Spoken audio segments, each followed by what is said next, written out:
Om Sri Sai Ram. Jnana Vahini, Chapter 8. 28. The Lord's eyes, ears, hands, and feet are everywhere.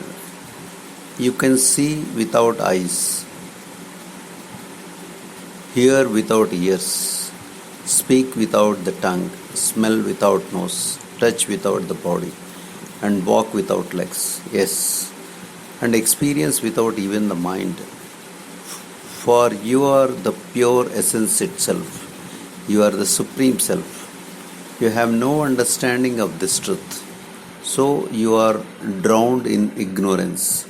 You feel that you are only the senses. So you experience misery. The five senses are bound up with the mind. The mind separately activates the senses and is affected by their reactions. People read through the mind associated eye, so they fail. But the spiritually wise jnanis have the divine eye, divya chakshusu, for they have divine vision, and they can see and hear without the aid of the senses. As said in the Gita, the Lord's feet are everywhere, the Lord's hands are everywhere, His eyes, His ears are everywhere. So He sees all, He does all. Devoid of senses, He makes all senses function. To grasp this mystery, the path of spiritual wisdom, jnana, has to be trodden. This path is very helpful. When people develop into full wise persons, jnanis, they themselves become it. It merges in them and both become indistinguishable. Then they realize that they are the inscrutable, indefinable Brahman, not limited by the illusory superimposition of name and form. When fire burns, its light can be discerned from the distance, but those who are far can't hope to feel its warmth. So too, it is easy to describe the splendor of knowledge jnana for people who are far from acquiring it, but only those who have actually neared it and felt it and are immersed in it can experience the warmth, the joy, the melting away of the illusion. For this, continuous concentrated spiritual exercises, tapas, and continuous meditation on God are needed. The pure essence can be known by the spiritual discipline of devotion, bhakti, and in fact, the goal of devotion is indeed spiritual wisdom. 29. The world is the Lord's three-act play. When an author writes a play, the entire play will already be in their mind before setting pen to paper, after act, scene after scene, with no picture of the entire drama in their mind, the author will never entertain the idea of writing it at all, right? But take the case of the audience, they grasp the story only after the drama is fully over. It unfolds itself scene by scene. Once they have understood the theme, they too can confidently describe to others the purport of the play. Similarly, for the Lord, this drama of time in three acts, the past, present, and future, is clear as crystal. In the twinkling of an eye, He grasps all three, for He is omniscient, and it is His plan that is being worked out, His drama that is being enacted on the stage of creation. Both the actors and the spectators are lost in confusion, unable to submise its meaning and its development. For how can one scene or one act reveal its meaning? The entire play has to be gone through for the story to reveal itself. Without a clear understanding of the play in which people are acting their roles, they hug the mistake that they are souls, jivis, or spiritual aspirants, sadhakas, and waste away their lives, beaten by waves of joy and sorrow. When the mystery is cleared and the play is discovered as mere play, the conviction dawns that you are He and He is you. Therefore, try to know the truth behind life, search for the fundamental, and bravely pursue the underlying reality. Seekers of wisdom, Jnana, must always be conscious of this. The Lord is in every heart, in the subtle as well as the gross form. So, the spiritually wise Jnani who has had a vision of the Atma presiding over the inner stage will never be affected by sorrow. It can never hold sway over the spiritually wise. The Atma is in the ant and the elephant, in the atom and the atmosphere. Everything is saturated with the Brahman. 30. Make God your constant focus. Seekers must divert their attention inward from the exterior world. They must discover the origins of the agitations of the mind.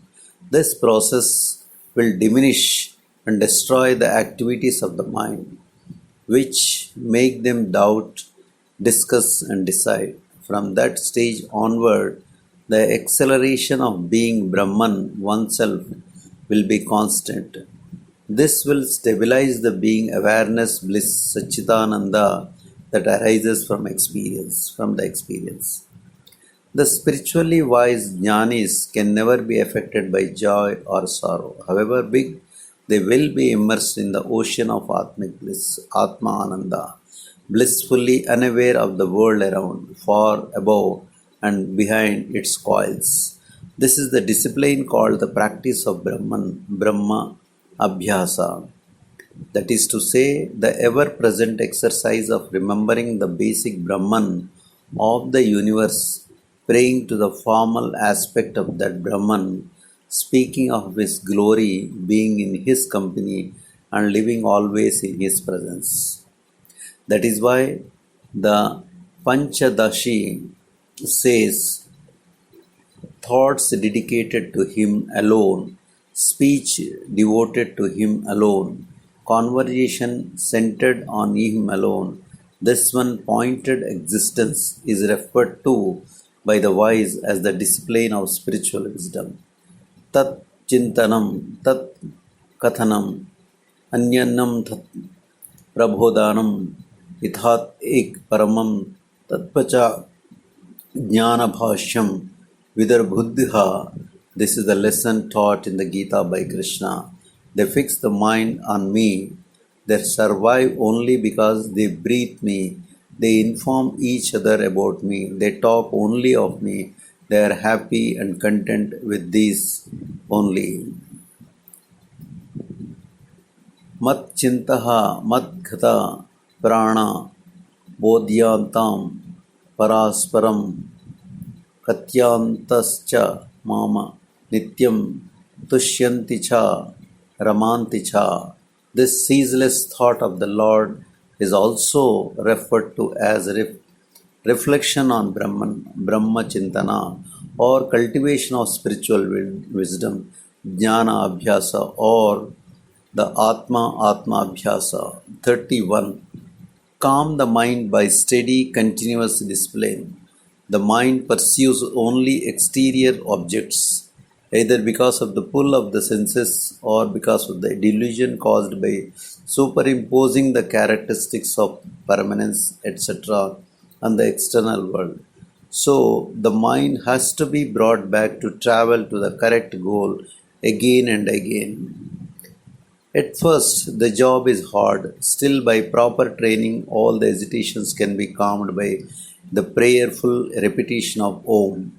The training consists of controlling the mind by good counsel, superior attractions, withdrawal from sensory objects, ability to bear the ups and downs of fortune, steadfastness or faith, and poise or equanimity, sama dhama, upartha, titiksha, sraddha, and samadhana.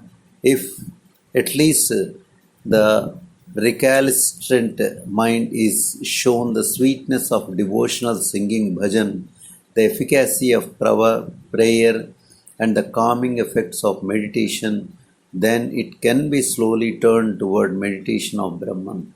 It must also be led on by the cultivation of good habits, good company, and good deeds. Meditation will, as it proceeds further and further, give rise to greater and greater keenness. Thus, the mind has to be caged in the cave of the heart. The final result of this discipline is no less than undisturbed, undifferentiated equanimity, nirvikalpa samadhi.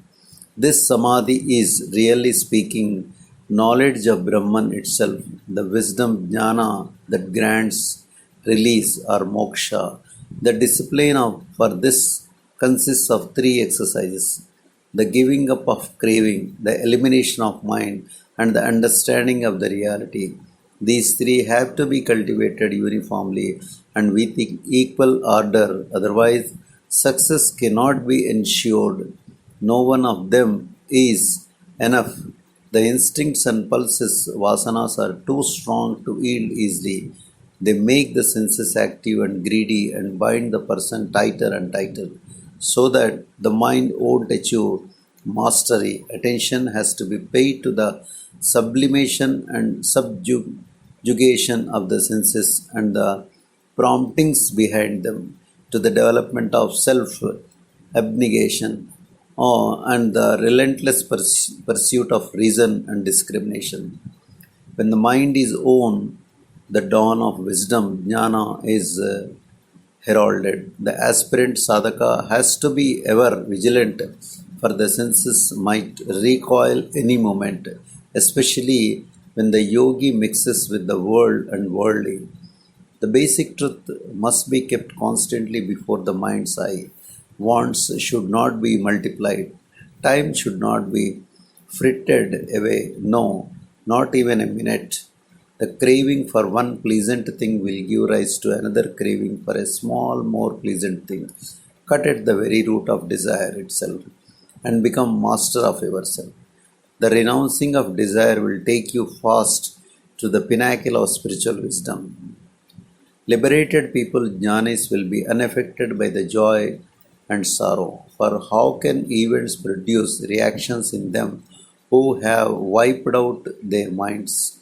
It is the mind that makes one feel. When one has taken a drug that deadens the consciousness, one feels no pain or even joy, for the body is then separated from the mind. So too, when it dawns, spiritual wisdom separates the mind and keeps it aloof from all contact. By special discipline, the turbulence of the mind can be calmed. As a result of this, it becomes possible to taste the bliss of the Atma, free from its pulse. The mind attracts people outward and offers only external objective joy. But wise ones know these joys to be fleeting.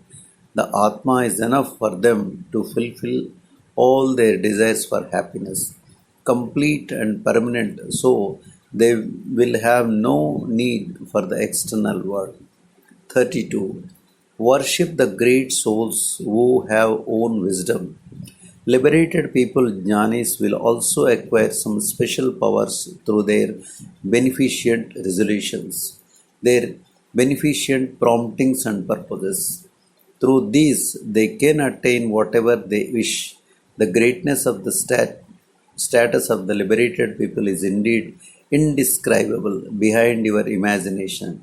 It is of the same nature as the splendor and magnificence of the Lord Himself. Why?